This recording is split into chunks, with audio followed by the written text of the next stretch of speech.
Contingency time frames. So now we've got a contract. What happens next? Well, I'm Marlena McWilliams with the Mascotti Company, and I'm your real estate expert.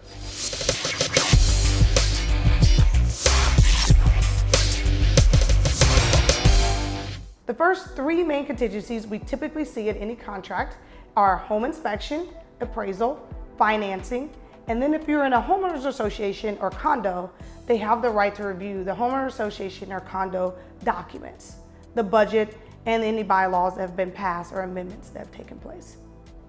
So don't get too excited, because if we are in a scenario where we have these contingencies, they have to be mutually agreeable by both parties before we can move on to the next step.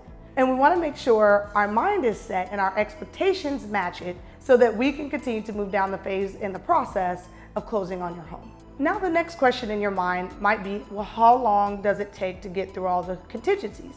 And typically in any contract, it can take anywhere from 7 to 21 days. Now, in a seller's market, or if we get multiple bids on your property, we may not end up with any of these contingencies, which is the best possible situation we can do and want for you as representing you as your listing agent. However, just to give you a little bit more insight on these contingencies and what they mean for you, I'm going to break each one down individually. The first is the home inspection. The home inspection is where they have a generalist that's licensed in your state come out and evaluate the property. And the buyer has the right to ask for credit or ask for repairs on the property, unless we list your house as is. Then they only have the right to cancel. Then the next one is the appraisal contingency. The appraisal contingency is where the bank sends out a third-party licensed appraiser to appraise the property. It can come in at value, below value, or above value. And we will talk in a later video on how we would deal with that if needed. And then the third is the financing. This is where I come in as your professional advisor. Any offer that we accept, I'm going to call the lender beforehand to try to make sure that we have a good credit and stable buyer to get the closing. But as life happens, anything can happen and the buyer's financing could fall through. So I don't want my sellers packing their bags until that contingency is removed as well.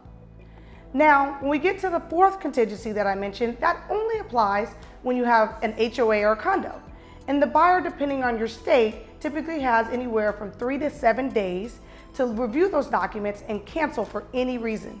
So we want to make sure we get those HOA or condo association documents ordered quickly in the beginning of the process so that contingency can be removed as well. So these are the main contingencies once you have an offer and a contract on your home. Again, if we're in a seller's market, we may not end up with any, and that is our job, is to try to get as less contingencies as we can. However, if we end up with a regular offer with contingencies, we're here to advise you and get you through it. So this was another Marlena Monday. Thank you for watching, and I look forward to becoming your lucky household charm.